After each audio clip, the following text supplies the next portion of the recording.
Good morning, everybody. My name is Terry Gray. I'm the Director of Public Sector for the CX practice here at Gamma. And with me, I have Cassian. Hi everyone, I'm Cassian Bramham-Law, a Partner Director in the CX practice at Gamma.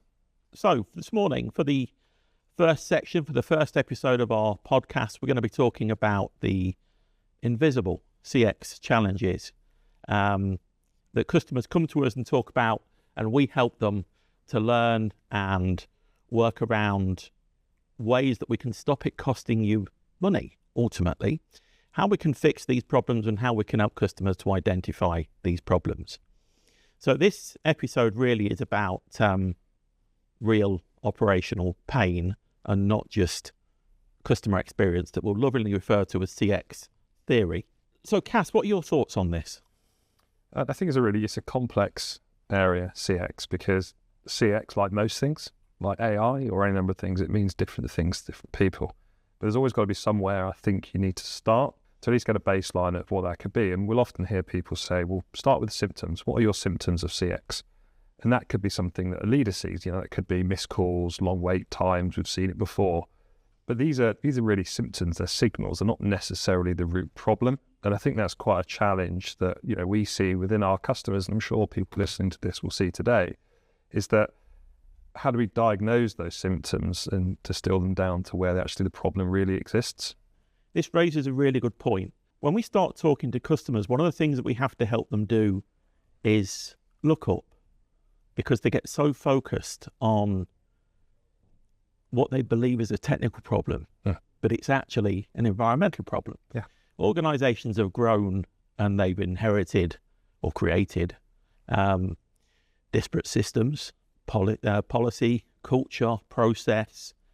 And so that becomes the norm. And one of the things that I talk to customers about a lot is this idea of breaking free of this entrenchment of process. So what they think is the way to do it is the only way to do it.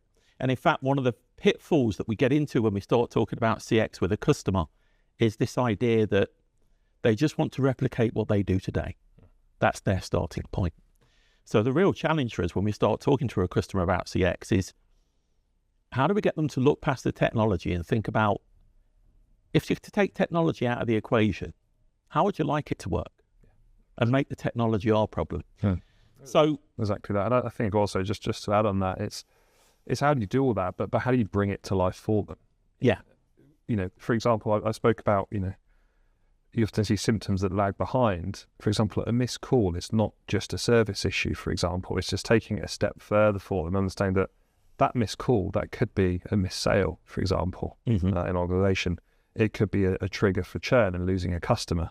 It's walking the customer through this non-linear process of what's the symptom that you're seeing, and then how does that translate through to the business, all the way down from a supervisor right the way down to an agent. And I think one of the things that we see an awful lot is there's still this idea that this function, this CX function that people often refer to as contact center, is considered in isolation. The performance of this function is judged on its own merits. How long are they taking to answer a call? How long are they taking out to handle a call? What's the abandonment rate like? But there's so much else within the business that influences the performance of the function. So by taking a wider view about what's impacting and causing this load, then we can address the root causes. You've worked with customers for many, many years, looking at their CX and taking them from where they are now to, their ambition and what great looks like for them. How do you help and how do you work with your customers to elevate these challenges and make it real for them? How do you draw out the business impact that these type of things may be having? What I tend to do, and I'm sure other people in our industry do the same thing, is we try and make it a human experience. Because for so much of the time, people treat it as a technical problem-solving exercise. I did some work with an organisation a few years ago now, and every year they had this massive challenge because one department would send out thousands of letters for school bus travel, organising that year's school bus travel. So the problem manifested as a peak load over a very short period of a few days. But when you look up and when you bring all the people involved in the process together, That wasn't the problem. The problem was that that department that was responsible for bus travel was operating in isolation. So by introducing some innovative ways to tackle the need to communicate that to the service users, we could actually handle all of that CX requirement, all of that load on the contact center function without increasing headcount at all, just by joining up the process and looking at it from a different way. But there's this perceived notion that CX is almost a physical thing where really good CX should be invisible.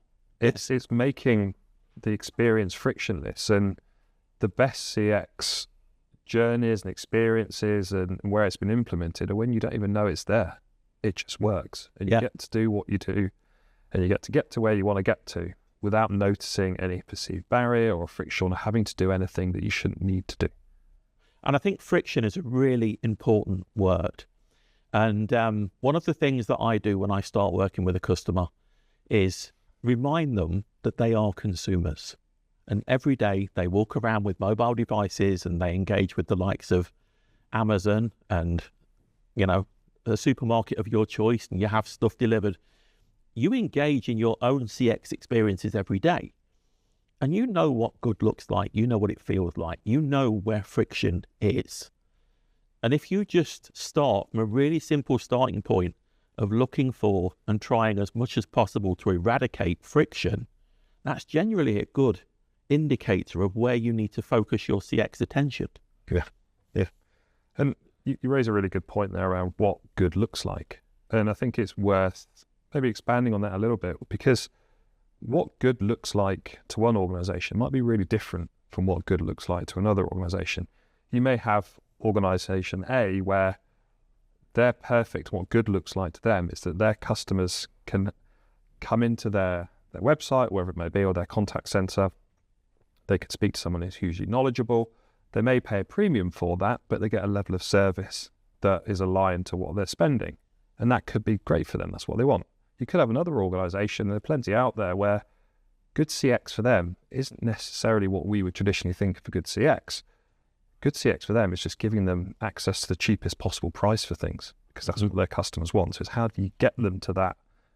Maybe at the expense of some of the softer touches, but that's their business model and that's what their customers want.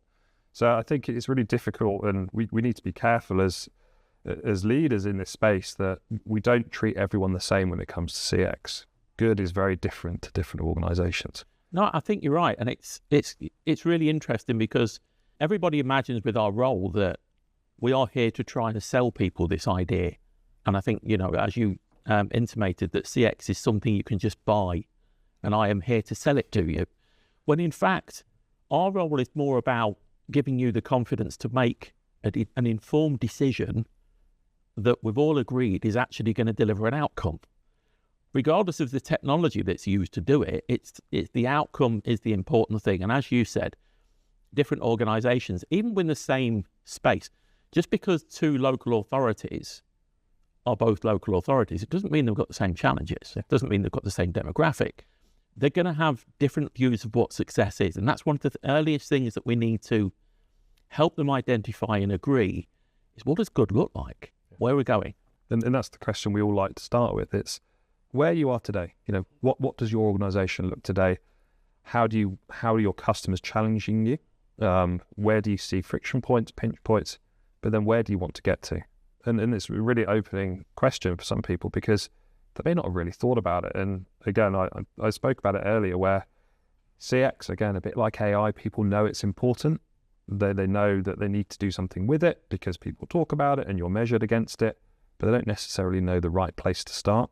And we see, I've seen particularly in some of the organizations I work with, where they will start their journey by optimizing locally. So they might just look at CX in the contact center or CX through digital channels, where really they're kind of missing a trick, where it's more holistic, it's across everything. And I think that's where, as you said, we can help bring them together, talk about what's important to them and how that CX journey and what's important to the customers flows across different channels. Indeed. And I think there's another important thing to consider when we start talking about mapping out what good looks like. And that's this idea, and I talk about this a lot, of dynamic load. So if you consider your customer-facing function and it might be a department of 1 or a department of 1,000, there is a load that is currently sitting on that function, okay? And any change that we make is going to have a direct impact on the load of the function. So many times when we see tenders and RFPs and all of these procurement vehicles that we deal with every day, they give us a long list of requirements. They want everything all at once. When by changing one thing, we would actually change the requirements. So it has to be more of a evolutionary thing. A great example, we did a project a few years ago with one of the national energy providers, and we put on the very front of their system, the very thing that answers the calls, and it says, "Welcome to national energy provider," that should remain unnamed. But all we did was offer customers the option to go and use the website. This was resources that were already available. And we just offered it in the voice channel. Said there is a queue at the moment, but if you'd like to use the website, just press this button, we'll send you a link, and off they went. Yeah. On the first day that went live, 30% of their traffic moved into existing digital channels. Now, had we have done 10 changes 2 to 10 would have had a much more reduced impact because we'd made such a massive difference with the first one. So it's better to tackle the big problems first, measure it, and then your requirements are likely to have changed downstream. Yeah, exactly right. Exactly right. So we've spoken about, CX as a concept, and we just discussed there what good looks like. I think then it's worth moving on to how do we start fixing those problems? How do we make the problems fixable for our customers?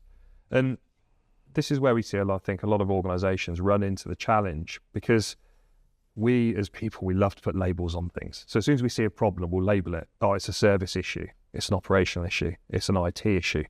But really, customers don't care. For them, they experience moments. They don't experience a label within an organization. So how do we help our customers shift this propensity to want to label things? How do we make it real for them, and how do we align it to what their customers want, which is a good moment, a good experience? I think you're right, and it's a great question. I think one of the things, coming back to an earlier point, our job is to help people understand what their requirement is and gain agreement on what does good look like, so that we know if what we're delivering is successful or not. We're helping them to make a decision to buy something, really. And let me give you an example. I worked with a higher education institute on their clearing activity. And for those that are not aware, clearing is this one day a year when hundreds of thousands of students have got their university results, and now they're trying to secure a university place. So from 7 o'clock in the morning, it's just thousands and thousands of calls. And the symptom that was manifesting at the university was that the year before, they'd missed 8,000 calls. And that was the only stat they had, is that they'd missed 8,000 calls.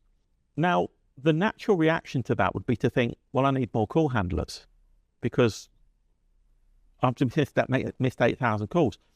The piece that was missing is A, why, and B, did those people call back? And did you actually service that requirement that they had? Was it multiple callers calling from the same family, seeing who got an answer first? None of this information was available to them. So the first thing we had to do, and the first thing that I advocated they did, was bring everybody together that's involved in the process, get their opinions of what's causing the problem, and try and get consensus on what the core issues are, the things that are going to make the most difference. In that instance, what actually solved the problem for them was information. Once we started to track where in the process people were dropping out, what the capacity really was, it turned out that their provider could only queue a limited amount of calls for 60 minutes and then would cut people off. So it wasn't bad enough that we're missing 8,000 calls. They were actually cutting people off after they've been queuing for 60 minutes. But the year after we worked with them and put it in, they had 72 abandoned calls. And they were the people where the IVR, the recording at the beginning, had said, please have your student number ready. And they put the phone down to go and get the student number. So by helping them to understand what the issue is, to frame the issue, and then get consensus on the things that we're actually going to attack, the things that we're going to resolve. Generally, it's the path to doing this. Yeah, exactly. When we get away from this, it can be so overwhelming. It's like we're missing, thousands of calls. What do we do? What do we do? It's okay. Well, let's look at it. Let's diagnose it, and let's step through. And we can break it down into, a measurable and fixable chunks. That when combined, or even in isolation, they fix CX. But I think we've got to help our customers shift their mindset from just, we've got a CX problem, what is it, to, okay, well, let's diagnose it. What is it? Can we measure it? If we can measure it, we can fix it, and we can show you how we've done that. And we can and I think most importantly, we can show you the outcome by doing that. So you will go from a state where you're missing 8,000 calls to a state where you're missing 72. And we can tell you exactly why that was happening, and then the impact that this will have on your customers. So the business gets what they want, and the customer gets what they want, because they get an improved moment. They get an improved interaction with our business, where they don't go, oh no, I don't have my student number, I'm going to put the phone down, and then I'm going to have to call back in and queue. That journey has become less frictionless. There's less friction in that journey for that customer. No, absolutely. Exactly where they want to go. Absolutely agree. So I think in summary, for me, it's the benefit working with people like us that deliver this all the time is we will encourage you to look a bit broader than perhaps you're looking at the moment. We'll challenge you with questions to try and explore really what it is we're going to be tackling together. And we'll help you agree what the outcomes should look like. And because the thing to bear in mind, all of our customers, whilst CX is something that really people should be investing in continually, because it's, as I said, it's an evolutionary process. If we look at the core contact center technology, they'll buy that once every 5 to 7 years. But we talk about this every day.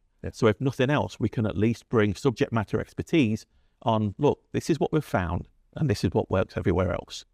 So Cass, thank you for your input today. I've really enjoyed that conversation, and we look forward to seeing you all on the next episode.